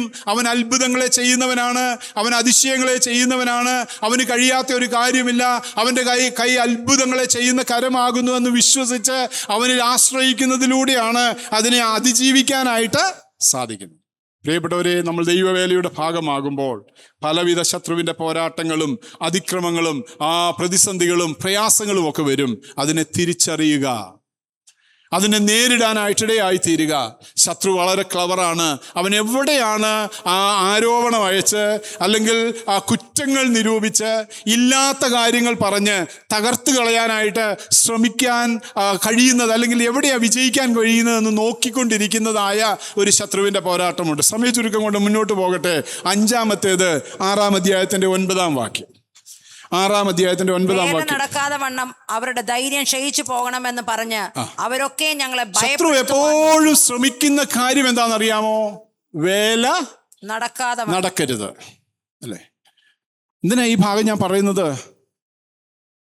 ദൈവത്തിന്റെ വേല വലുതാണ്. സഭയുടെ പ്രവർത്തനം എന്ന് പറയുന്നത് വലുതാണ്. അത് ദൈവം എന്നെയും നിങ്ങളെയും ആ ഗ്രൂപ്പായി ചുമതലയായി ഏൽപ്പിച്ചിരിക്കുന്നതാണ്. ശത്രുവിന്റെ പോരാട്ടങ്ങൾ വരും, ആരോപണങ്ങൾ വരും, ദേഷ്യം വരും ശത്രുവിന്. അവൻ ആ പലവിധ പോരാട്ടങ്ങൾ കൊണ്ടുവരും. അതിനെ അതിജീവിക്കുവാനായിട്ട് കഴിഞ്ഞില്ല എങ്കിൽ തകർച്ച സംഭവിക്കും. ഒരുമിച്ച് വേല ചെയ്യാനായിട്ട് സാധിക്കണം എന്ന് നമ്മെ പഠിപ്പിക്കേണ്ടതിന് വേണ്ടിയാണ് ഈ പുസ്തകം കർത്താവ് നമുക്ക് നൽകിയിരിക്കുന്നത്. അപ്പോൾ ഇവിടെ 6-ാം അധ്യായത്തിൻ്റെ 9-ാം വാക്യം നമ്മൾ കാണുന്നത്, വേല നടക്കാതെ വണ്ണം അവരുടെ ധൈര്യം ക്ഷയിച്ചു പോകണമെന്ന് പറഞ്ഞ്, അല്ലേ? നമ്മുടെ ധൈര്യം ക്ഷയിപ്പിക്കുക ശത്രുവിൻ്റെ മറ്റൊരു തന്ത്രമാണ്. നമ്മുടെ ധൈര്യം കുറഞ്ഞു പോയിട്ടുണ്ടോ ഈ നാളുകളിൽ? ആത്മീയ ധൈര്യം, ആത്മീയ ശുഷ്കാന്തി, ആത്മീയ കൃപകൾ ദൈവവേലയിൽ ആ ശക്തിയോടെ നിൽക്കുമ്പോൾ ആരോപണങ്ങൾ കേട്ട് പിന്മാറി തകർന്നു പോകുന്നതായ ഒരു അനുഭവത്തിലാണോ? ഇല്ല, ഞാൻ ഇനിയില്ല എന്ന് പറഞ്ഞ് പിന്മാറി പോകുന്ന ഒരു അവസ്ഥയാണോ? നോ. അതാ ശത്രു വിജയം വരിക്കുന്നത്. മുന്നോട്ട് വരുവാനായിട്ടിടയായിത്തീരണം, അല്ലേ? ധൈര്യം ക്ഷയിപ്പിക്കുക എന്നുള്ളത് ശത്രുവിൻ്റെ ഒരു തന്ത്രമാണ്. അപ്പോസ്തല പ്രവർത്തികൾ 27-ാം അധ്യായത്തിൻ്റെ 25-ാം വാക്യം വായിക്കുമ്പോൾ അപ്പോസ്തലനായ പൗലോസ് ഇങ്ങനെ പറയുന്നത് കാണാനായിട്ട് സാധിക്കും. അപ്പോസ്തല പ്രവർത്തികൾ 27-ാം അധ്യായത്തിൻ്റെ 25-ാം വാക്യം, 27-25. അതുകൊണ്ട് പുരുഷന്മാരെ ധൈര്യത്തോടിരിപ്പിൻ. അതുകൊണ്ട് പുരുഷന്മാരെ ധൈര്യത്തോടിരിപ്പിൻ. എന്നോട് അരുളി ചെയ്തതുപോലെ തന്നെ സംഭവിക്കുമെന്ന് ഞാൻ ദൈവത്തെ വിശ്വസിക്കുന്നു. എപ്പോഴാ പറഞ്ഞതെന്നറിയാമോ? ഈശാനമൂലൻ എന്ന കൊടുങ്കാറ്റടിച്ച് പടക് തകർന്നു പോവുകയാണ്. കഴിഞ്ഞ കുറേ ദിവസങ്ങളായിട്ട് കര കാണാൻ സാധിക്കാതെ, ചന്ദ്രനെയോ നക്ഷത്രങ്ങളെയോ കാണാൻ സാധിക്കാതെ ആ തിരയിൽപ്പെട്ട് ഈ കപ്പൽ ആടി ഉലഞ്ഞ് എല്ലാവരുടെയും ധൈര്യം ക്ഷയിച്ചിരിക്കുമ്പോൾ അപ്പോസ്തലനായ പൗലോസ് അവരോട് പറയുകയാണ്, അതുകൊണ്ട് പുരുഷന്മാരെ ധൈര്യത്തോടിരിപ്പിൻ, എന്നോട് കൽപ്പിച്ചതുപോലെ തന്നെ സംഭവിക്കും, ഞാൻ ദൈവത്തിൽ വിശ്വസിക്കുന്നു. We believe in God. I believe in God. ഞാനൊരു ദൈവത്തിലാണ് വിശ്വസിക്കുന്നത്. ധൈര്യം ക്ഷയിച്ചു പോകരുത്, പിന്മാറി പോകരുത്, നിരാശരായി പോകരുത്. കർത്താവിൻ്റെ വേലയിൽ പങ്കാളികളായി നിൽക്കാനായിട്ടിടയായി തീരുക. അതാ ദൈവം നമ്മെ ഏൽപ്പിച്ചിരിക്കുന്നത്. അപ്പോൾ ശത്രുവിൻ്റെ 5-ാമത്തെ തന്ത്രം നമുക്ക് നെഹമ്യാവിൻ്റെ പുസ്തകം നമ്മെ പഠിപ്പിക്കുന്നത്, നമ്മുടെ ധൈര്യം ക്ഷയിപ്പിച്ച് പിന്മാറ്റുവാനായിട്ട് ശത്രു ശ്രമിക്കും. 1, അവന് ദേഷ്യം വന്നു. 2, അവൻ പരിഹാസം അയച്ചു. 3, അവരെ കോംപ്രമൈസിന് വിളിക്കാനായിട്ടിടയായി തീർന്നു. 4, പല ആരോപണങ്ങൾ അവർക്ക് നേരെ കൊണ്ടുവന്നു. 5, അവരുടെ ധൈര്യം ക്ഷയിപ്പിക്കാനായിട്ട് ശ്രമിച്ചു. 6-ാമത്തേത് 10-ാം വാക്യം, 6-ാം അധ്യായത്തിന്റെ 10-ാം വാക്യം. പിന്നെ ഞാൻ മെഹതേബിലിന്റെ മകനായ ദെലയാവിന്റെ മകൻ ശമയാവിന്റെ വീട്ടിൽ ചെന്നു. അവൻ കതകടച്ച് അകത്തിരിക്കുകയായിരുന്നു. നാം ഒരുമിച്ച് ദേവാലയത്തിൽ മന്ദിരത്തിനകത്ത് കടന്ന് വാതിൽ അടയ്ക്കുക, നിന്നെ കൊല്ലുവാൻ വരുന്നുണ്ട്. ഈ 5 തന്ത്രങ്ങളും ഫലിക്കുന്നില്ല എന്ന് കണ്ടപ്പോൾ 6-ാമത്തെ തന്ത്രം എന്തായിരുന്നു അവർ കൊണ്ടുവന്നത്? ഭീഷണി, അല്ലേ? ഭീഷണി കൊണ്ടുവന്നു. എന്താ ഭീഷണി? 6-ാമത്തെ അധ്യായം നമ്മൾ 10-ാം വാക്യം നമ്മൾ വായിച്ചല്ലോ, നിന്നെ കൊല്ലുവാൻ വരുന്നുണ്ട്. നിന്നെ കൊല്ലുവാൻ അവർ രാത്രിയിൽ വരുമെന്ന് പറഞ്ഞു. നിന്നെ കൊല്ലും, അല്ലേ? ശത്രുവിന്റെ മറ്റൊരു തന്ത്രമാണ്. നിന്നെ അവർ കൊല്ലും. ശത്രു നമ്മളെ പല വിധത്തിൽ തകർക്കാനായിട്ട് ശ്രമിക്കും. പലവിധ പോരാട്ടങ്ങൾ ചിന്തയിലൂടെ, കുടുംബത്തിൽ, കുഞ്ഞുങ്ങളിലൂടെ, സഹപ്രവർത്തകരിലൂടെ, ആമേൻ, സഹവിശ്വാസികളിലൂടെ ആരോപണങ്ങൾ കൊണ്ടുവന്ന്, കുറ്റങ്ങൾ ആരോപിച്ച്, പരിഹാസങ്ങൾ അയച്ച്, അവസാനം നെഹമ്യാവിന് നേരെ ഭീഷണിയായി, നിന്നെ അവർ കൊല്ലും. എന്താ നെഹമ്യാവിന്റെ മറുപടി? അതിന്റെ താഴോട്ട് വായിക്കുമ്പോൾ അടുത്ത വാക്യം 11. എന്നെ പോലെ ഒരാൾ ഓടിപ്പോകുമോ? യെസ്, എന്നെ പോലെ ഒരാൾ ഓടിപ്പോകുമോ? എന്നെ പോലെ ഒരാൾ ഓടിപ്പോകുമോ? അല്ലെ, ഞാൻ ദൈവത്താൽ തിരഞ്ഞെടുക്കപ്പെട്ടതായ ആളാ. ഓടിപ്പോകുന്നവരും പിന്മാറി പോകുന്നവരോടും ദൈവത്തിന്റെ വചനം ഇന്ന് പകൽക്കാലം ചോദിക്കുന്നത്, നീ ദൈവം വിളിച്ചാക്കിയിരിക്കുന്ന സ്ഥാനത്താണ് നീ ആയിരിക്കുന്നത് എങ്കിൽ നീ എന്തിനാ ഓടിപ്പോകുന്നത്? നീ എന്തിനാ പിന്മാറുന്നത്? നീ എന്തിനാണ് ശത്രുവിനെ ഭയപ്പെടാനായിട്ടിടയായിത്തീരുന്നത്? നെഹമ്യാവ് ഇതാ മാതൃക കാണിച്ചു തരുന്നു. എന്നെ പോലെ ഒരാൾ ഓടിപ്പോകുമോ? എന്നെ പോലെ ഒരാൾ ജീവരക്ഷയ്ക്കായി മന്ദിരത്തിലേക്ക് പോകുമോ? ഞാൻ പോകയില്ല എന്ന് പറഞ്ഞു. ശത്രുവിനെ വെല്ലുവിളിക്കാനായിട്ട് സാധിക്കുമോ? ആമേൻ. അതോ ഭയപ്പെട്ട് പിന്മാറി നിൽക്കുകയാണോ? അയ്യോ പ്രവാചക, അയ്യോ പാസ്റ്ററെ, എനിക്ക് വേണ്ടി പ്രാർത്ഥിക്കണമേ, ഭയങ്കര പോരാട്ടമാണെന്ന് പറഞ്ഞ് ഭയപ്പെട്ട് പിന്മാറി നിൽക്കുകയാണോ? ശത്രുവിനെ വെല്ലുവിളിക്കാനായിട്ട് സാധിക്കണം, അല്ലേ? നെഹമ്യാവ് അതാ നമ്മളോട് പറയുന്നത്. നെഹമ്യാവ് പറയുകയാണ്, ഞാൻ ഓടിപ്പോകയില്ല, ഞാൻ എന്ത് ചെയ്യില്ല, ഞാൻ പോകയില്ല എന്ന് പറഞ്ഞു. ദൈവം അവനെ അയച്ചിട്ടില്ല. ഞാൻ പോകയില്ല, എനിക്ക് പോകേണ്ട കാര്യമില്ല, ശത്രുവിന് എന്നെ ഒന്നും ചെയ്യാനായിട്ട് സാധിക്കുകയില്ല. അതാ ഭീഷണി അയച്ച് പ്രതികൂലങ്ങളുടെ മധ്യേ, പ്രതിസന്ധികളുടെ മധ്യേ അപ്പോസ്തലന്മാർ എങ്ങനെയാ വേല ചെയ്തത്? അപ്പോസ്തല പ്രവൃത്തികൾ 4-ാം അധ്യായത്തിന്റെ 1-ാം വാക്യം വായിക്കുമ്പോൾ, ഞാൻ അവസാനിപ്പിക്കുകയാണ്. അപ്പോസ്തല പ്രവൃത്തികൾ 4-ാം അധ്യായത്തിന്റെ 1-ാം വാക്യവും 13-ാം വാക്യവും വായിക്കുമ്പോൾ അപ്പോസ്തലനായ പത്രോസും യോഹന്നാനും ഒക്കെ എങ്ങനെയാ വേല ചെയ്തത്? അവർ ജനത്തോട് സംസാരിച്ചു കൊണ്ടിരിക്കുമ്പോൾ തന്നെ പുരോഹിതന്മാരും ദേവാലയത്തിലെ പടനായകനും സദൂക്യരും അവരെ നേരെ വന്നു. അവർ ജനത്തെ ഉപദേശിക്കാലും മരിച്ചവരിൽ നിന്നുള്ള പുനരുത്ഥാനത്തെ യേശുവിന്റെ ദൃഷ്ടാന്തത്താൽ അറിയിക്കാലും നീരസപ്പെട്ടു. അവര് വളരെ ശക്തിയോടുകൂടെ യോഹന്നാനും പത്രോസും സുവിശേഷം പറഞ്ഞുകൊണ്ടിരിക്കുക. അവർക്ക് നേരെ വന്നത് ആരാന്നറിയാമോ? പുരോഹിതന്മാരും ദേവാലയത്തിലെ പടനായകനും സദൂക്യന്മാരും അവരുടെ നേരെ വന്നു. ഒരു പട തന്നെ, ഫോഴ്സ്. ഓപ്പൺ എയർ മീറ്റിംഗ്, പരസ്യയോഗം നടന്നുകൊണ്ടിരിക്കുമ്പോൾ പത്രോസിനും യോഹന്നാനും നേരെ പടയാളികൾ ഓടിയെടുക്കാനായിട്ട്, പുരോഹിതന്മാരുടെ നേതൃത്വത്തിൽ ഓടിയെടുക്കാനായിട്ടിടയായി തീർന്നു. ഓപ്പൺ എയർ നടക്കുക, പരസ്യയോഗം നടക്കുക. കർത്താവായ യേശു ക്രിസ്തുവിലൂടെയാണ് വിടുതൽ. മറ്റൊരുത്തനിലും രക്ഷയില്ല, നാം രക്ഷിക്കപ്പെടുവാൻ ആകാശത്തിന് കീഴിൽ മനുഷ്യരുടെ ഇടയിൽ നൽകപ്പെട്ട വേറൊരു നാമവുമില്ല എന്ന് 2-ാം അധ്യായത്തിൽ പത്രോസ് പ്രസംഗിക്കുന്ന ആ പരസ്യയോഗം നടന്നുകൊണ്ടിരിക്കുമ്പോൾ ഒരു കൂട്ടം ആളുകൾ അവർക്ക് നേരെ ഓടി വന്നു, അല്ലേ? അവർ ജനത്തെ ഉപദേശിക്കുകയും മരിച്ചവരുടെ ഇടയിൽ നിന്നുള്ള പുനരുദ്ധാനം യേശുവിൻ്റെ ദൃഷ്ടാന്തങ്ങളിലൂടെ, അതായത് മരിച്ചവരിൽ നിന്നുള്ള പുനരുദ്ധാനം കർത്താവായ യേശു ക്രിസ്തുവിന്റെ നാമത്തിൽ വിശ്വസിക്കുന്നവർക്കാകുന്നു എന്നുള്ള സത്യസുവിശേഷം പ്രസംഗിക്കുന്നത് കേട്ടപ്പോഴാണ് ശത്രു ഓടി വന്നത്. 13-ാം വാക്യം. അവർ പത്രോസിന്റെയും യോഹന്നാന്റെയും ധൈര്യം കാണുകയാലും ഭീഷണിയുടെ മധ്യേ അപ്പോസ്തലന്മാർ പിൻവാങ്ങിയില്ല. അവർ പത്രോസിന്റെയും യോഹന്നാന്റെയും ധൈര്യം കാണുകയാലും ഇവർ പഠിപ്പില്ലാത്തവരും സാമാന്യരായ മനുഷ്യരെന്ന് ഗ്രഹിക്കാലും ആശ്ചര്യപ്പെട്ടു, അല്ലെ? അവരുടെ ധൈര്യം കണ്ടിട്ട് അവർ ആശ്ചര്യപ്പെട്ടു. ദൈവത്തിന്റെ പരിശുദ്ധാത്മാവ് നമ്മുടെ കൂടെയുള്ളപ്പോൾ, ദൈവത്തിന്റെ സാന്നിധ്യം നമ്മോട് കൂടെയുള്ളപ്പോൾ, ദൈവമായി എന്നെ ഈ വേലയ്ക്കായിട്ട് വിളിച്ചത് എന്നുള്ള ബോധ്യം നിങ്ങൾക്കുണ്ടെങ്കിൽ, ദൈവമായി എന്നെ ഈ സ്ഥാനത്താക്കിയിരിക്കുന്നത് എന്നുള്ള ബോധ്യം നിങ്ങൾക്കുണ്ടെങ്കിൽ, ദൈവമാണ് എന്നെ വിളിച്ച് വേർതിരിച്ച് ഇവിടെ കൊണ്ടുവന്ന് പ്രവാചകനോ പ്രവാചക ശിഷ്യനോ അല്ലാതിരുന്ന, കാട്ടത്തിപ്പഴം പെറുക്കുന്ന ഇടയനായിരുന്ന എന്നെ ഈ പ്രവാചക സ്ഥാനത്ത് കൊണ്ടുവന്നത് ദൈവമാകുന്നു എന്നുള്ള ഉത്തമ ബോധ്യമുണ്ടായിരുന്നുവെങ്കിൽ നിങ്ങൾക്ക് ധൈര്യം വരും. നിങ്ങൾ ശത്രുവിനെ ഭയപ്പെടുകയില്ല, നിങ്ങൾ പിന്മാറിപ്പോകുകയില്ല, നിങ്ങൾ ഭയപ്പെടാനായിട്ടിടയായി തീരുകയില്ല. വേലയിൽ ശുഷ്കാന്തിയോടുകൂടെ, ഉത്സാഹത്തോടുകൂടെ ആ വേല ചെയ്യാനായിട്ടിടയായി തീരും. 3-ാം സങ്കീർത്തനത്തിന്റെ 6-ാം വാക്യം ദാവീദ് പറയുന്നത് ഇങ്ങനെയാണ്. 3-ാം സങ്കീർത്തനത്തിന്റെ 6-ാം വാക്യം കാണാതറിയാവുന്ന വാക്യമാ. 3-ന്റെ 6. 3-ാം സങ്കീർത്തനം 6-ാം വാക്യം. ഇവിടെ നമ്മളിങ്ങനെയാ വായിക്കുന്നത്, എനിക്ക് വിരോധമായി ചുറ്റും പാളയമിറങ്ങിയിരിക്കുന്ന 1000 ജനങ്ങളെ ഞാൻ ഭയപ്പെടുകയില്ല. രാജാവായിരിക്കുന്ന ദാവീദ് പറയാണ്, എനിക്ക് വിരോധമായി ചുറ്റും പാളയം ഇറങ്ങിയിരിക്കുന്ന 1000 ജനങ്ങളെ ഞാൻ ഭയപ്പെടുകയില്ല. യഹോവേ എഴുന്നേൽക്കണമേ, എൻ്റെ കർത്താവ് എൻ്റെ കൂടെ ഉണ്ടെങ്കിൽ. എൻ്റെ കർത്താവ് എൻ്റെ കൂടെയുണ്ട്. അവന് വേണ്ടി, അവൻ്റെ വേലക്കാരനാണ് ഞാൻ. അവന് വേണ്ടിയാണ് ഞാൻ വേല ചെയ്യുന്നത്. അവൻ്റെ പണിയിലാണ് ഞങ്ങളായിരിക്കുന്നത്. അതുകൊണ്ട് അവൻ്റെ കൃപ എൻ്റെ കൂടെയുണ്ട് എന്ന് വിശ്വസിക്കാനായിട്ട് ഇടയായി തീരട്ടെ. 6 കാര്യങ്ങൾ നമ്മൾ കണ്ടു അല്ലേ? വേല തകർക്കാനായിട്ട് അവർക്ക് കോപം വന്നു, അവർ പരിഹാസം കൊണ്ടുവന്നു, അവർ അനുരൂപരാക്കി കോംപ്രമൈസിന് ശ്രമിച്ചു, ആരോപണങ്ങൾ കൊണ്ടുവന്നു, ധൈര്യം ക്ഷയിപ്പിക്കാനായിട്ട് ഇടയായി തീർന്നു, ഭീഷണി നിന്നെ കൊല്ലും, ഇന്ന് കൊല്ലുമെന്ന് ഭീഷണി മുഴക്കാനായിട്ടിടയായി തീർന്നു.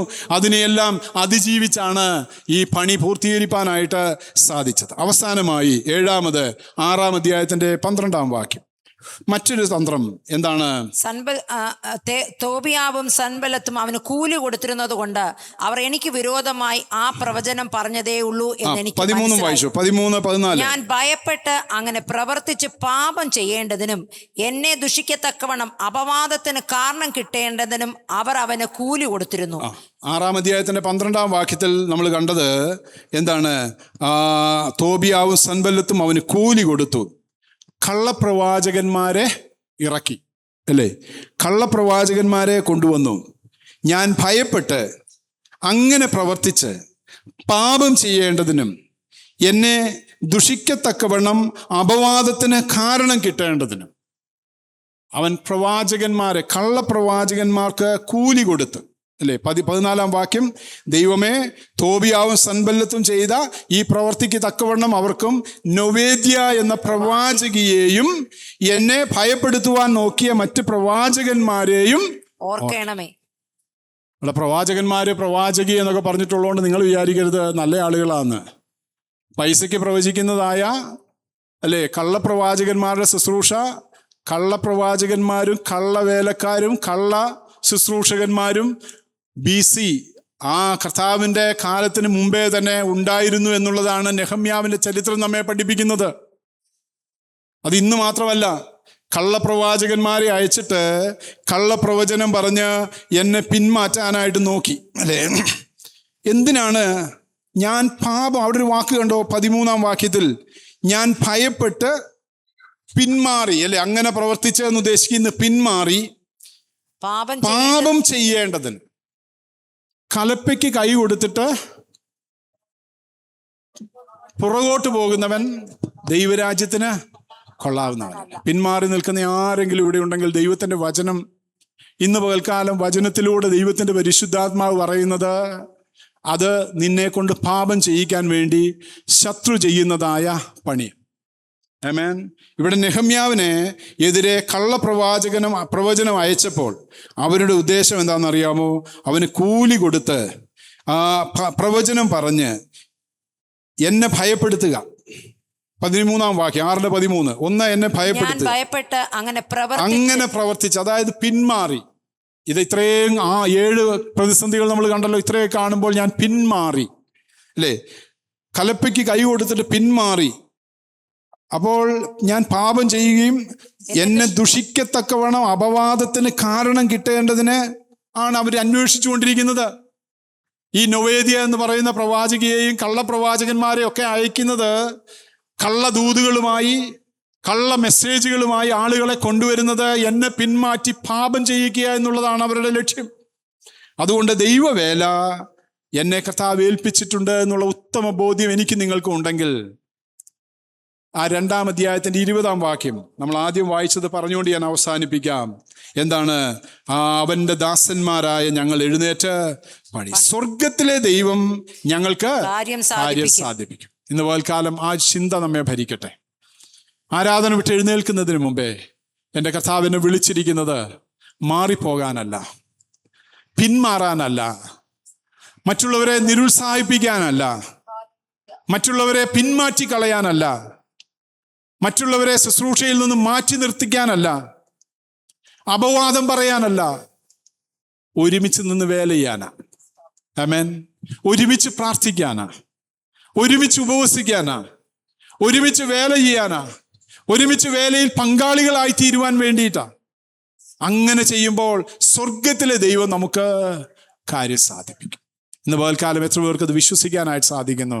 നെഹമ്യാവിൻ്റെ ചരിത്രം, ഈ വലിയ സന്ദേശം എനിക്ക് നിങ്ങൾക്ക് നൽകി തന്നിരിക്കുന്നത് ഉത്സാഹികളായി, ഉത്സാഹത്തിൽ മടുപ്പില്ലാതെ, ആത്മാവിൽ എരിവുള്ളവരായി കർത്താവിനെ സേവിക്കുക എന്ന് പറയുന്നത് എന്നെയും നിങ്ങളെയും കർത്താവ് ഏൽപ്പിച്ചിരിക്കുന്നതായ ഉത്തരവാദിത്വം. അതിനെതിരെ പോരാട്ടങ്ങൾ വരും, അതിനെതിരെ ആരോപണങ്ങൾ വരും, അതിനെതിരെ ശത്രുവിൻ്റെ പല തന്ത്രങ്ങളും കടന്നു വരുവാനായിട്ടിടയായിത്തീരും.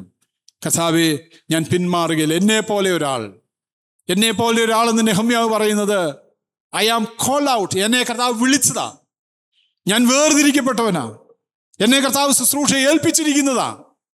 ആമേൻ. എന്നെ ഈ സ്ഥാനത്തേക്ക് കർത്താവ് കൊണ്ടുവന്നതാ. ഞാൻ എനിക്ക് വേണ്ടിയല്ല ഈ പറയുന്നത്, ഇവിടെ ഇരിക്കുന്ന ഓരോരുത്തരോടും പറയുന്നത്. നമ്മളെ കർത്താവ് വിളിച്ചാക്കിയിരിക്കുക. എഴുന്നേറ്റ് പണിയുക. അന്ത്യകാലമാണ്, സമയം തീർന്നു പോയിക്കൊണ്ടിരിക്കുന്നു. കർത്താവേ, അതിന് നീ ഞങ്ങളെ സഹായിക്കണമേ എന്നുള്ള പ്രാർത്ഥനയോടെ നമുക്ക് ദൈവസന്നിധിയിലായിരിക്കാം. സ്വർഗത്തിലെ ദൈവം നമുക്ക് കാര്യം സാധിപ്പിക്കും. ആകയാൽ അവൻ്റെ ദാസന്മാരായ ഞങ്ങൾ എഴുന്നേറ്റ് പണിയുമെന്നുള്ള ചിന്തയോടെ ദൈവസന്നിധിയിൽ നമുക്കായിരിക്കാം. ദൈവം നമ്മെ ധാരാളമായി അനുഗ്രഹിക്കട്ടെ.